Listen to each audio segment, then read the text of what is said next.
ঋষভ পান্তের বদলি হিসেবে ভারত দলে ডাক এসেছে নারায়ণ জাগদিসানের। কে এই জাগদিসান? এমন প্রশ্ন নিশ্চয়ই ঘুরপাক খাচ্ছে।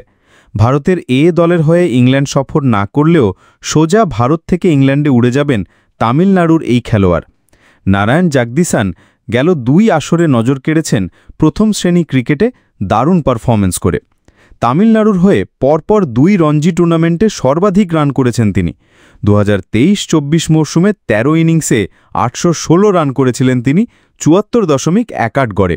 এরপর আবার সর্বশেষ আসরে ৬৭৪ রান করেছেন ৫৬.১৬ গড়ে। লঙ্গার ফরম্যাটে তার সামগ্রিক পরিসংখ্যানও যথেষ্ট প্রশংসনীয়। ৭৯ ইনিংসে তিনি ব্যাট করেছেন ৪৭.৪০ গড়ে। ৩৩৭৩ রান সংগ্রহে ১০ বার শতকের গণ্ডি ছাড়িয়েছেন, ১৪ বার থেমেছেন ৫০ ঊর্ধ্ব ইনিংস খেলে। প্রথম শ্রেণীতে বেশ সমৃদ্ধ পরিসংখ্যান নারায়ণের, ঠিক সে কারণেই ডাক এসেছে তার। তবে তার ক্যারিয়ারের টার্নিং পয়েন্ট সম্ভবত ছিল ২০২২-২৩ মৌসুমের বিজয় হাজারে ট্রফি। ভারতের প্রসিদ্ধ লিস্টে টুর্নামেন্টের এক মৌসুমে সর্বাধিক রান করেছেন। ৮৩০ রান করেছিলেন তিনি ৮ ম্যাচে। সেবার টানা ৫ ইনিংসে সেঞ্চুরি করেছিলেন নারায়ণ জাগদিসান।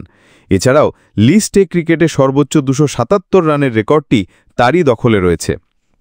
তিনি সাম্প্রতিক সময় ছিলেন ভারত জাতীয় দলের বর্ধিত বলয়। যে কোনো পজিশনে ব্যাটিং করার দক্ষতা ও মানিয়ে নেওয়ার সক্ষমতা তাকে জাতীয় দলের খুব কাছে নিয়ে গেছে চোখের পলকে। পাশাপাশি তার ব্যাটে রানের প্রবাহ কাজ করেছে প্রভাবক হিসেবে। তবে তিনি মূল একাদশে হয়তো এখনই সুযোগ পাবেন না।